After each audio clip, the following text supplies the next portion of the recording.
Сайн байцгаана уу эрхэм хүндэт үзэгчдээ. Эрүүл мэндийн шинжилгээ ухааны их сургуулийн 2006 оны төгсөгчдөөс санаачлан зохион байгуулж буй Алтан гагнуур 20 подкастын энэ удаагийн дугаар эхлэхэд бэлэн боллоо. Энэ удаагийн дугаараар бие онгоох судлаачд гэж хэмбэ. За судалгааны түүхэн замнал энэ мэргэжлийг сонгосон хүмүүсүүдийн одоо хөгжиж ирсэн карьерийн замнал ямар байдаг тухай ярилцахаар Халдвар төвчид судлалын үндэсний төвийн вирусологийн лабораторийн эрхлэгч анагаах ухааны доктор Наранзул, анагаахын шинжилгээ ухааны үндэсний сургуулийн анагаах ухааны сургуулийн эмнэлзүүн лабораторийн цэнхмийн ахлах багш, анагаахын шинжилгээ ухааны үндэсний сургуулийн төв эмнэлгийн эмнэлзүүн молекул биологи онцлогооны төвийн эрхлэгч Наран Гэрэл нарыгаа урьж оролцуулсан байгаамаа. За сайн байцгаана уу? Сайн байна. За өнөөдрийн дугаараар бид бие онгоох судлаачийн ангиг төгссөн залуусыг одоо оюутны амьдрал ямар байсан, судалгааны замнал ямар байсан, ирээдүйн зорилго юу байна, ер нь бодит сорилтууд яг бодит амьдрал дээр юу байдаг вэ гэдэг талаар ярилцах юм байгаа. За тэгээд эхний асуултаа та нар анх бие онгоох судлаач мэргэжлийг сонгоод энэ ангид орж ирж байхад ер нь яг юу бодож төсөөлж исэн бэ? Одоо энэ бодол ер нь яаж өөрчлөгдсөн бэ гэдгээс эхлэе. За подкастэнд урьж оролцуулсан та бүхэндээ баярлалаа. За тэгээд ер нь бионыхын мэргэжлийг эзэмшээд 20 дахь жилдээ болж энтэй тэгээд уламжлал болсон Алтан гагнуур одоо 20 дахь жилийн үйл ажиллагаанд оролцож байгаа одоо баяртай байна. Тэгэхээр эндээс харахад анх одоо оюутан ах бай цаг үе бие онгоохын одоо талаар төсөөлөл тийм ээ. Одоо бидний ирээдүйд юу болох гэдэг зүйл маань бас анх удаа л одоо шатан тавигдчихсэн. Бие онгоохын анги үүсээд бие онгоохын одоо чиглэл Монголд хөгжөөдтэй ирсэн бас 20 жилийн цаг хугацааны одоогоос харахад. Тэгэхээр анх төсөөлж ирснээс бол мэдээж өнөөгийн өндөрлөгөөс харахад энэ бол маш их өндөр одоо төвшөнд хүрсэн Монгол улс бие онгоохын чиглэлээр судалгаа эрдэм шинжилгээний одоо бас өндөр төвшөнд манай судлаачид маань хурж ажилласан ийм одоо онцлог болж өнгөрсөн гэж бодож байна. За миний хувьд анх 2001 онд 10 жилээ төгсөөд одоо яг нэг адил одоо анагаахын сургуульд бол орж исэн. Тэгэхээр л энэ мэргэжлийн талаар ерөнхийдөө тодорхойлон бол ойлголтгүй байсан. За тэгээ ерөнхийдөө бол судлаач гэд болох юм байна, бас давхар юмч болох юм байна гэсэн ийм ойлголттой л ерөнхийдөө анх хэлсэж орж ирж байсан. За тэгээ манай ангийн хувьд болохоор анхны хэлс байсан учраас ерөнхийдөө бид нар хими, биологи хичээлийг өгч шалгалт өгж орж ирдэг байсан. Тэгээд зарим аймагуудын нөхцөлтөөс бас нөгөө математикийн шалгалтаар шалгалт өгж орж ирсэн байсан. Тэгээд ер нь бие онгоох гэдэг мэргэжил нь ер нь ямар мэргэжил байдгийг бэ гэдгийг ер нь бол бүгд бол нэг мэдэхгүй анх удаагийн одоо хоёр дахь хэлсэл байсан учраас ойлголтгүй. За тэгээ ороод хичээлдээ суугаад суралцаад хичээл номдоо шамд суралцаад суралцах хугацаанд ерөнхийдөө мэргэжлийнхаа үн цэнийг ойлгоод одоо цаашдаа яаж сурч хөгжих ирээдүйн болвол ерөнхийдөө ойлгоод за тэгээд бид нар маань ерөнхийдөө одоо анагаах төгсөж байгаа оюутнууд бол эмч болоо төгсдөг бол бид нар бол онцлог нь бол диплом хамгаалах юм юунд хүрч исэн. Тэгээд 5 дахь курс ахтаад оюутан махсаа судалгааны ажил сонирхоод багш нарыгаа дагаад багш нар маань бол биднийг чиглүүлж өгөөд тэгээд судалгаанд одоо шамдан суралцаа тэр үедээ бол тус бүрийнхаа техникүүд дээр одоо судалгааны ажил хийгээд диплом хамгаалаад ингээд цаашдаа бол бие онгоох гэдэг мэргэжилтэй бол хайртай болсон байдаг юм аа. Танаа яг төгсөлтөөр чинь хэдэн хүн оюутан төгсдөг үлээ? За 2006 бид чинь бие онгоохын одоо ангийн төгсөлтийн 2 дахь төгсөлт, 2 дахь удаагийн төгсөлт гэж ярьдаг. Тэгэхээр 12 л төгссөн байна. Тийм. Тэгэхээр 12 төгсөгчтэй одоо ангийн маань одоо өнөөдөр 6 анагаах ухааны доктор хэмээх одоо эрхэм цолыг хамгаалаад судалгаа шинжилгээнийхээ ажлыг үргэлжлүүлээд ингээд бас одоо эмнэлзүүн судалгаануудыг айгүй нэр хүндтэй аваа явж байгаа гэж үзэж байгаа. Тэгэхээр ер нь Тэгэхээр одоо ямар чансаатай хүмүүсүүд болов энэ ангиас төгсдөг нь бол одоо тодорхой байгаа хаа. За оюутан байхад одоо хамгийн хэцүү хичээл юу байсан бэ? Ер нь нэлээд чармайж, шандас сорж гарч ирж байсан хичээл одоо бодоход юу вэ? Эргээд бодоход яг аль хичээл нь хамгийн сайн та нарт одоо яг мэргэжлийн карьерч нь хэрэг болсон бэ? Подкастын ивент тэтгэгч Golden Tip Нүүр ам шүдний имлэг. 91 анги их өвөрмөц хөтөлбөртэй байсан. За энэ 90 онлыг барьсан. Болон эмнэлэг зүйн талын тийм ээ. Бас хичээллүүд хөтөлбөрт нь ерөнхийдөө багтаж нэлээд дэлгэрэнгүй хөтөлбөртөө явдаг байсан юм анги. Тэгэхээр одоо жишээ нь сая нараа маань ярьлаа те. Бионохын хэлсэлтийг олон төрлийн шалгалтаар авдаг байсан. Энэ их сонирхолтой нэг талаар. Математик байж те. Одоо бид ч ангахад бэлтгэж шалгалт өгөх гэж бэлтгэхдээ хиймээр голчлон бэлдээд идэг байсан. Тэгсэн чинь одоо элсэж орж исэн ангийнхан маань зарим нь хувь математик, зарим нь онлайн биологи. За тэгээ хиймээр ийм холимог. Тэгээд их сургуулийн оюутны он жилүүдэд дээд тоо математик. За тэгээд физик, химийн одоо хичээлийн хөтөлбөр нь төлхөө наривчлалтай бусад ангиудаас. Иймэрхүү байдлаараа ер нь ялгарх онцлогтой байсан. За тэгээд миний хувьд химээр бэлдэж орж ирсэн маань одоо бас математик талдаа бас төдийлөн энэ хичээлийг давж туулахад надад нэлээд сорилт өгсөн байдаг.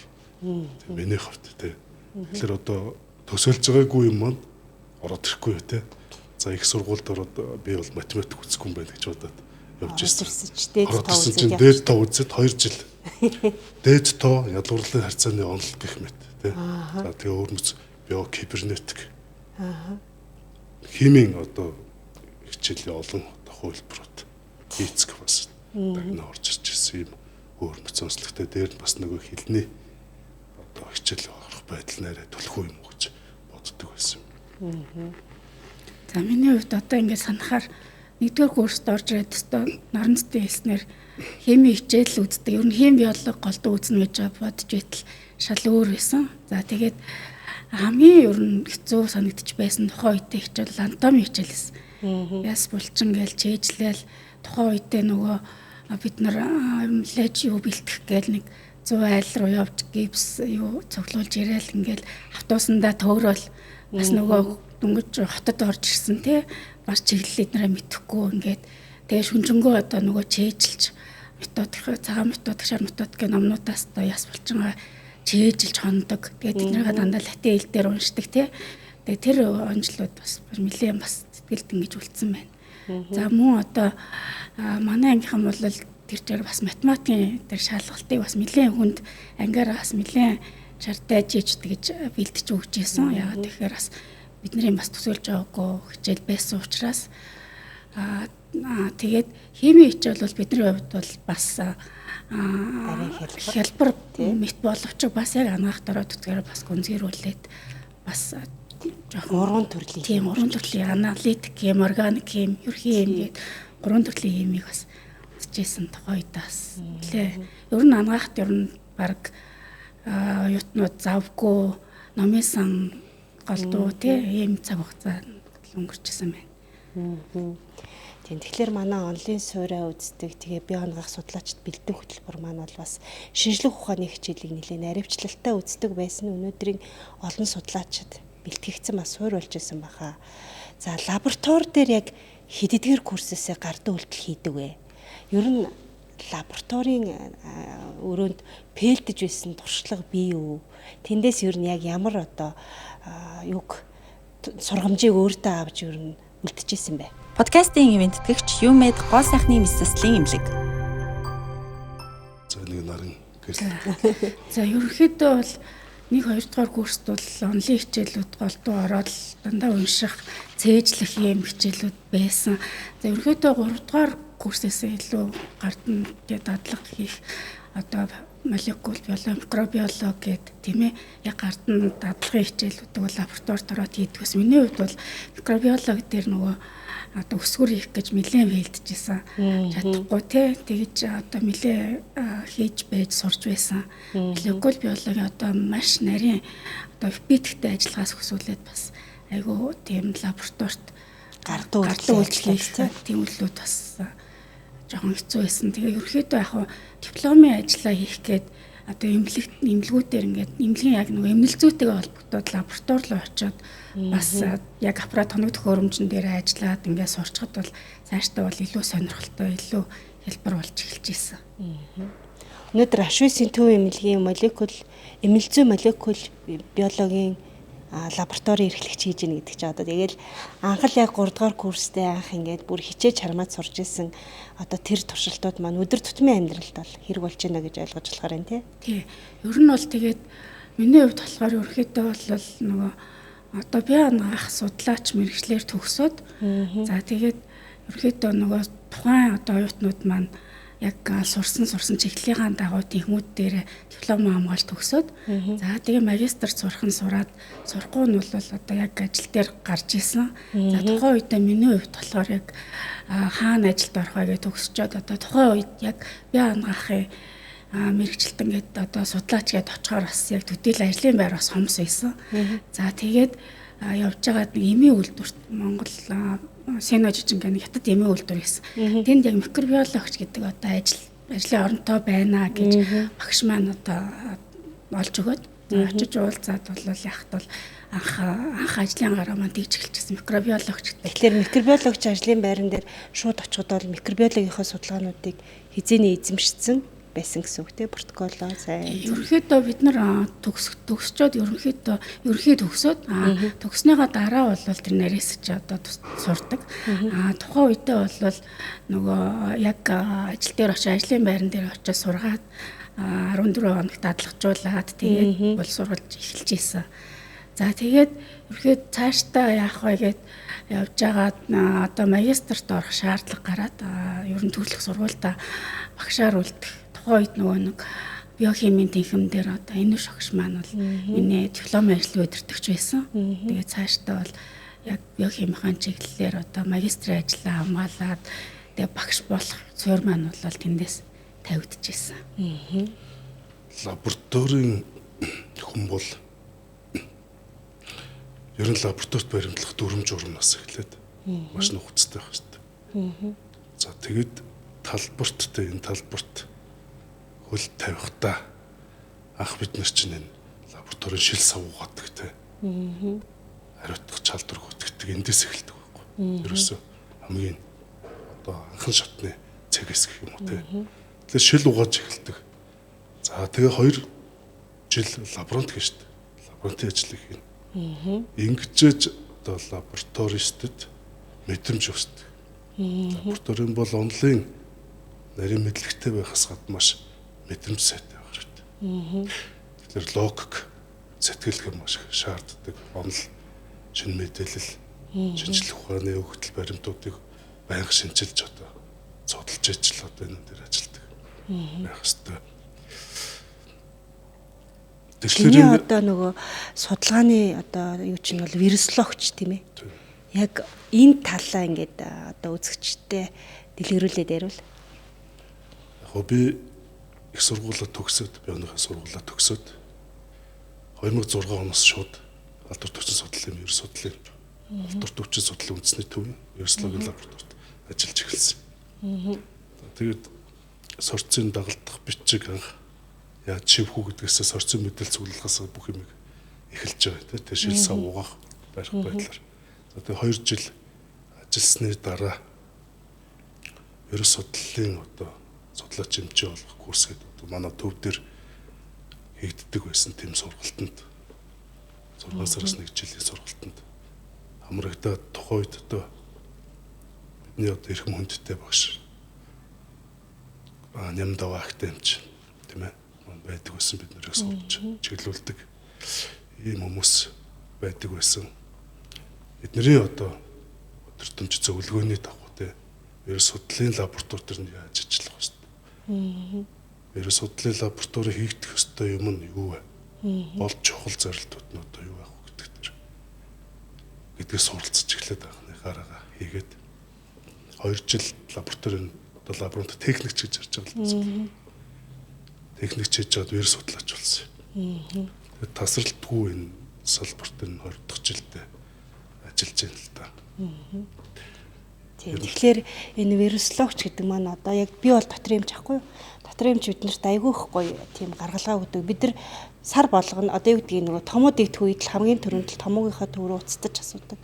Одоо яг ямар вирус орчилд орсон бэ? Ич бас бидний эмчилгээний тактик бас боловсруулах гэдэг. Сая ковид сар тахлын үед ч гэсэн тий одоо хэрхэн яаж хурдтай дамжиж хэрхэн яаж нийгмийн эрүүл мэндийн онцгой байдал өрнүүлдгийг за манай вирусологчдын бас нэг ололт амжилтуудыг би энэ элэгний Б дельта С вирусын онцлогоо эмчилгээ тий энэ удирдамжийг бас нэлээд чиглүүлж өгдөг хүмүүс гэж хардаг. Тэгэхээр ер нь яг одоо энэ 20 жилийн хугацаанд бие анагаахчид, судлаачид бид нар бас энэ эрүүл мэндийн салбарт орж ирснээр нэг ийм тал дээр нэлээд хөгжүүлж чадсан шүү гэд мэрэгжлээрээ бахархаж ярил. Подкастын ивент тэтгэгч Сэцэн Мед эмнэлэг. Вирус судлал гэдэг юм нь өөр биологийн агуу том салбар.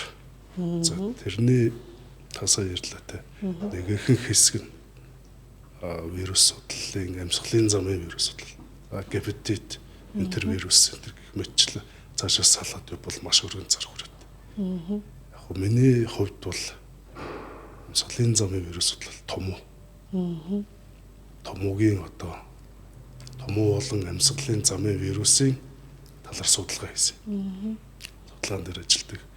За энэ лаборатори ямар одоо чиг үүрэгтэй гэвэл Монгол улсын 21 аймаг Улаанбаатар хотын 9 дүүрэг дотоос суурилсан томог харалтан тандалтын эмнэлгүүд байдаг.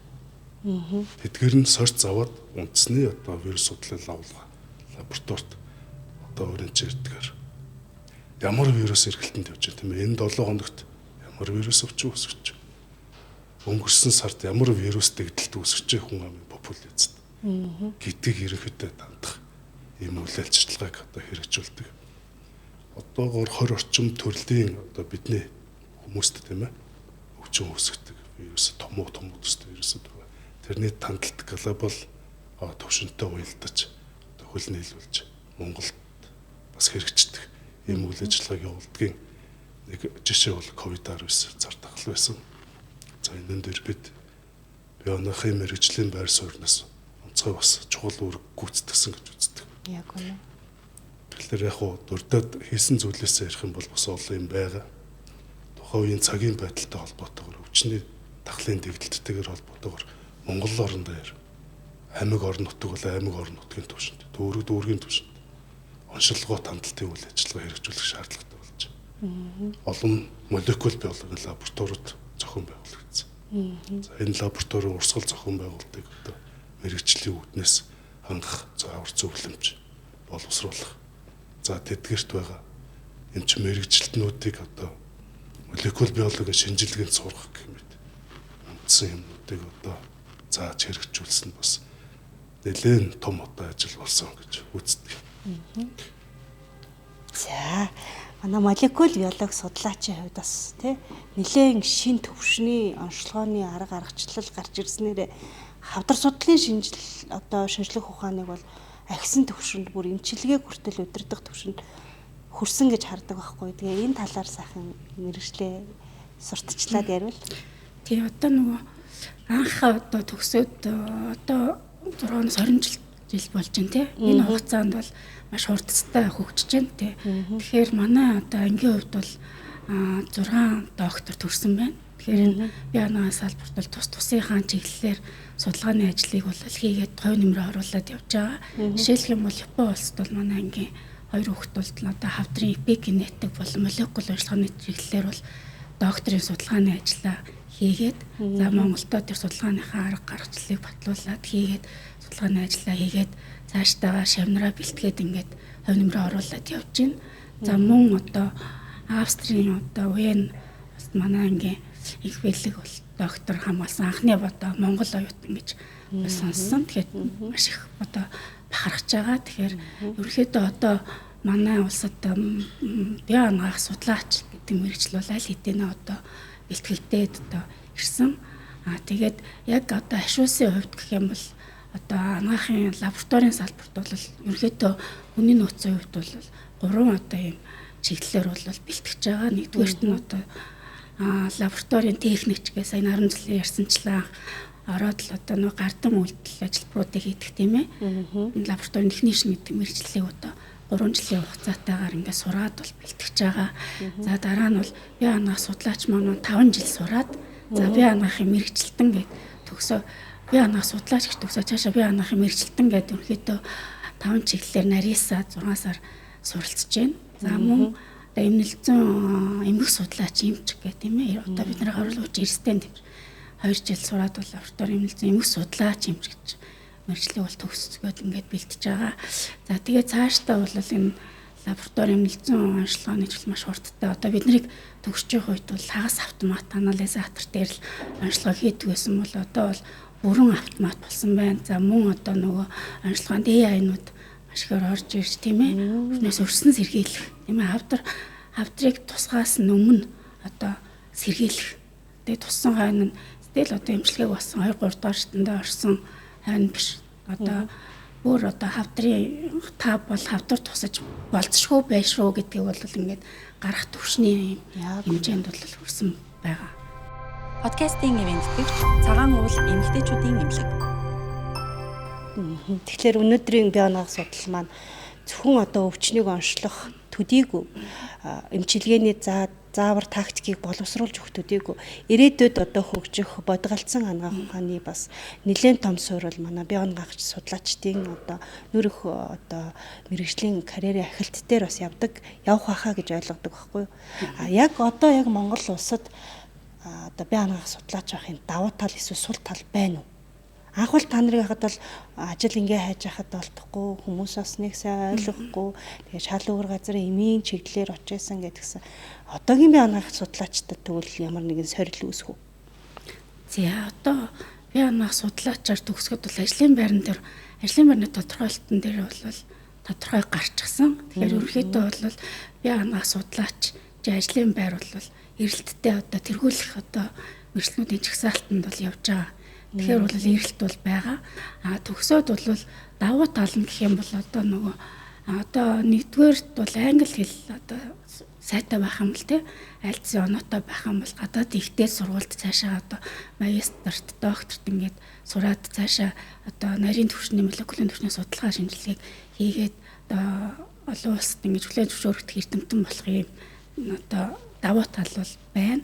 За сул тал гэх юм бол ерөөхдөө яг хуу зарим одоо мэргэжилтний хувьд болохоор нөгөө бие анагаах хуучин л нөгөө нэг уламжлалтаар одоо эмнэлзэн эмгэх судлаач гэдэг юм уу тийм үү? Яг эмнэлзэн эмгэх судлаач гэдэг шүүх эмнэлгийн практикт ч юм уу болохын тулд яг эмнэлзүүтэй холбогддог учраас одоо яг эмчилгээний ангид ч юм уу дундаас нь одоо сураад бас давхар сураад цаашаа ингэж яг эмнэлзүүг эзэмших шаардлага бол бас байгаад идэг.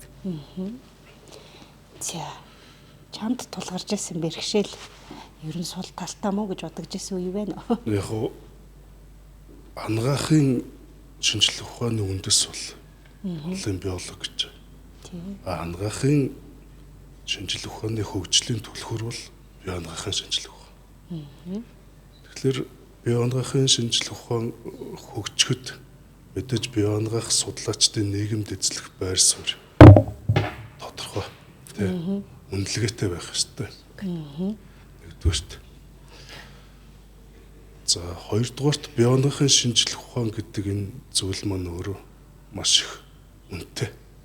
Маш их үнэтэй шинжилгээ ухаан байхгүй. Өмнөх асуултан дээр гарч ирсэн дээр бас нэмж хариулчихвал зүйтэй байх тийм. Тэр судалгаа шинжилгээ гэдэг энэ юм дандаа туршилт судалгаан дээр суурилж хийгдчихэж одоо үр дүн гардаг.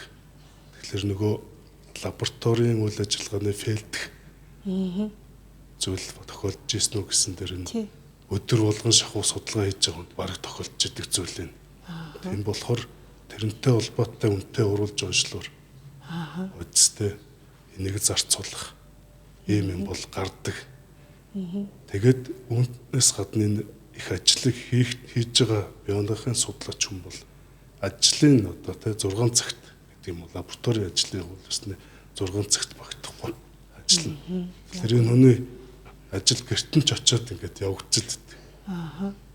Толгойн дотор нь явагдчихлаа гэдэг тэ гэртээ очиод одоо лаптопныхаа ардтал суугаад ингээд байж үнэтэй цаг хугацааг зарж одоо энэ одоо мэргэжлийн үнцийг гардаг. Тэгэхээр энийг бол маш үнэлэх хэрэгтэй.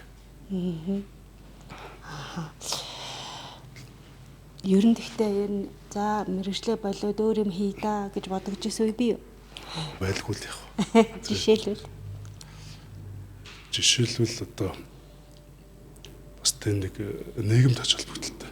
Яг нь хийж байгаа ажлынхаа хувьд бол нийгэмд ач холбогдолтой. Нийгмийн эрүүл мэндэд тустай юм бол хийгээд яваад идэх гэж үздэг л дээ. Тэгэхээр энэ хүмүүстэй харилцах харилцааны одоо байдал нь бас ажлын байдлаас хамаарат бас өмгчдөг. Тэгэхээр энэ тал руу чиглэсэн ямар нэг юм хийх гэсэн бол бодол бас байдаг. Нийгмийн сайн сайхны төлөө те хүмүүсийн сайн сайхны төлөө. Нарангирлээ. Подкастын ивент тэтгэгч Мөнх онч дотор мэдрэл буй мөч уламжлалт сэргийн засах хэмлэг. Миний хувьд ерөнхийдөө нөгөө эмнэлзүүдээр нөх ажиллаагүй хөвчлэн нөгөө багшаа игээд явсан хугацаа нь бол илүү. Тэгэхээр ерөнхийдөө бас нэг эрүүл мэндийн шалтгаанаар нэг жил гэртээ суусан. За тэр хугацаанд бас арай нэг өөр чиглэлийн юм бас хийдэг юм л үү гэсэн бодол төрж исэн. Гэхдээ ерөнхий нөгөө мэрэгчлээ сонирхолтой дуртай учраас ерөөсөө өөр юм одоо хийн гэж бол толгойд бодоход маш хэцүү. Тий. Тэгэхээр бидний одоо мэрэгжлийн одоо үнц нь гэж те заримдаа сая нарамжлын ярьсанчлан цаг хугацаа одоо ажлын өгдөг 8 цаг яг тараад явчихна гэж байхгүй. Цаана одоо нөгөө хүний шинжилгээний хариу тийм ээ. Цаашаа эмчилгээ онцлогоо хийгээд хүлээгдэж идэг учраас яаралтай үед ч хамаагүй одоо шинжилгээний хариу гүн зөв найдвартай гарах учраас бас хоногч үед байна тий.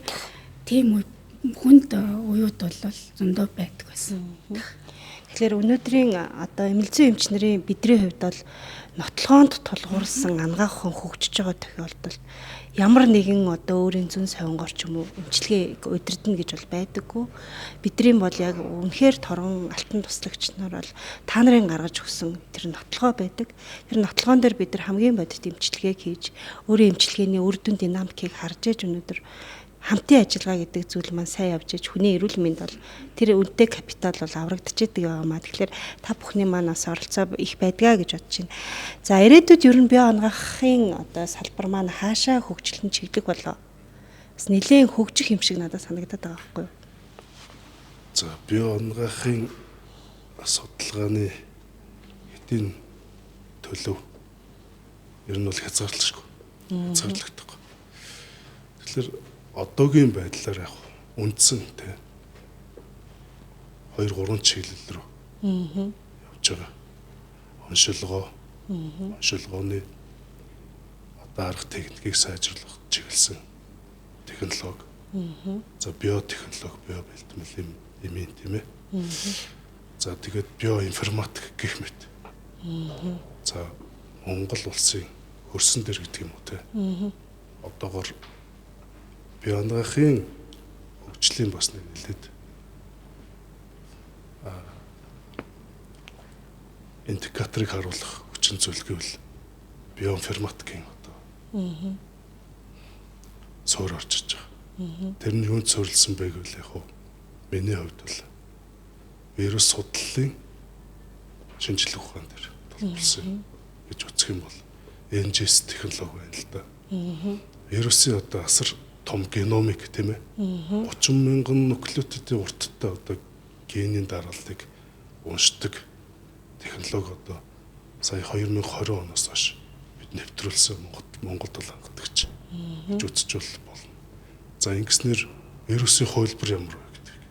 Ковид-19 вирусын хэв шинж төр бас тодорхойлоод явж исэн одоо юмэг нийгмээрээ бас мэдж байгаа ямар хувилбар гарч байгааг гэх мэт.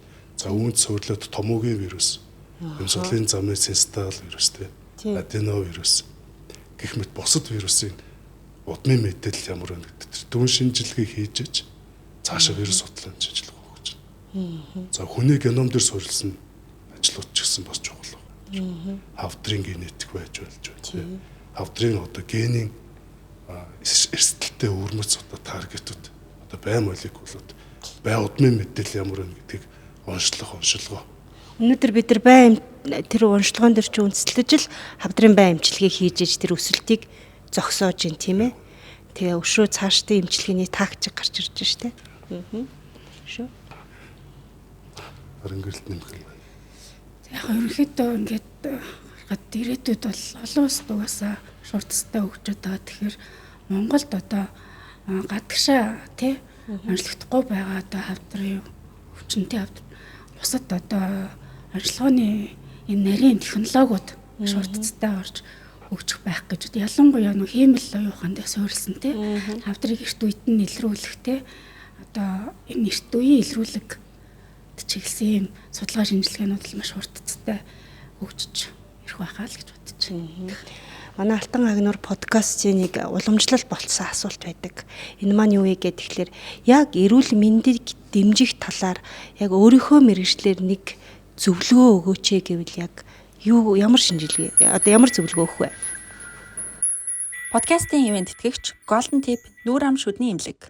Подкастын ивент тэтгэгч Цагаан уул эмэгтэйчүүдийн имлэг. Подкастын ивент тэтгэгч Юмед гоо сайхны мэс заслын имлэг.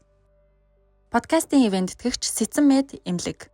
Подкастын ивент тэтгэгч Мөнх онч дотор мэдрэл үе мөч уламжлалт сэргээн засах имлэг. За миний хувьд бол ерөнхийдөө эрүүл байх үндэсэн тийм ээ өрсөн сэргийлэх юм. Тэгэхээр ерөнхийдөө монголчуудыг бол өвдсөн хойно биш өвдөхөөс өмнө өрсөн сэргийлээрээ энийг бол нарийн төвшөнд одоо шинжилгээнүүдээр тийм ээ илрүүлдэг болчихсон. Тэгэхээр ард түмнийг бол өрсөн сэргийлэх үзлэгтээ эрт хамрагдаж эрүүл байгаараа л гэж уриалмаар байна. Одоо яг энэ дэр би бас нэмээд тодруулаад хэлчихээр манусыг хичээл орж явах үед бол одоо удмын хүчин зүйл мүүлч одоо өөрчилж болохгүй хүчин зүйл гэдэгт орох гэдээсэн. Одоо бид нэр одоо жишээлбэл манай удмынхан элэгний хавдраар явчих гээд байд юм да гэвэл би бас тий 30 наснаасаа 40 наснаасаа бас урьдчилан сэргийлэхийн тулд бас шинжилгээг наривчилж өгөх өнөөдөр боломж бас орж ирээд байгаа тийм ээ. Тий. Ерөнхийдөө одоо тий гений гаралтай одоо эрсдлийг урьдчилаад одоо манай удамд хавдрын юутай эрсдэлтэй хүн байсан шүү гэдэг байх юм бол 30 наснда 40 наснда тийм ээ шинжилгээ өгөө тэрийг илрүүлээд одоо өвчнөөс эрт үед нь өрсөн сэргийлэх боломж нь бол бүрэн байх. Генетикийн шинжилгээ ухааны ач холбогдол бол ерөөсөө нүдмийн эрсдэлт хүчин зүйл асуудлыг шийдэх чухал. Тэгэхээр энэ урьдчилан сэргийлэх үзлэг шинжилгээнд хамрагдах. Гений хувьд тэр хүн ямар эрсдэлтэй вэ гэдгийг л эртхэн мэдээд авч байгаа. Гэхдээ тэгвэл тэрнээс сэргийлээ өвчиж боломжуулах юм байна. Яг хүн болгонд ард түмэнд ард иргэдтэй зориулаад одоо юу гэж мэржлийн хөвднөөс зөвлөх вэ гэвэл яг энгийн байдлаар зөвлөсөн дээр юм бол зэрэг нэг нарийн тэм scientific төвшөнд бол бас хүн ойлгох хэцүү л баг тийм. Тэгэхээр эрүүл бай, эрүүл аж төрий гэдэг энэ бодол энэ одоо оюун санаанд хүн болгоны байгаа оюун санаанд нь байж байгаа ганцхан зүйл одоо юу гэхээр тууштай байдаггүй те. Хүн болгон тууштай байдаггүй. Эрүүл аж төрхөөс одоо дэглэм энэ бол дэглэм байхгүй нэгснэ. Сахилга байхгүй. Хүн болгонд хамааралтай зүйл. Тэр нь уг нь бол өөрсдөд нь байж байгаа, мэдж байгаа хэрнээ одоо хэрэгжүүлдэг те. Тэгэхээр мэдж ойлгосон энэ юмаа бити мартаач яа л гэдэг тийм л юм хэл гэж бодож байгаа. 3 хоноод одоо ойлгосон зүйлээ те амьдралаас авсан ухаарлаа марчдаг болоос хэцүү. Энийг л бити мартаасаа гэдэг үг одоо үнцэнтэй байх болов гэж бодож зөвлөе та. За баярлалаа. За эрхэм мөндөд үзэгчдээ өнөөдрийн ярилцлагаар бид бие онгоох судлаачид маань одоо ямар одоо ажлыг өдөр тутамдаа хийдгийг, шинжлэх ухаанд болоод эрүүл мэндийн салбарт ямар үнэтэй хөрөнгө оруулалт хийдгийг, эдрийн маань одоо оролцоотойгоор одоо орчин үеийн одоо эмчилгээ онцлогооны одоо чиг хандлага бол тодорхойлогдож байдаг юм байна. Анагаах ухааны хөгжил бас яг энэ даагаар тодорхойлогдож, үнэлэгдэж байдаг гэдгийг маань тодорхой болсон баха. Ингээд дараагийн ярилцлагаар бүгдээр эргэж уулзъя. Урилга хүлээж авч ирсэнд баярлалаа. Өрсөнд баярлалаа.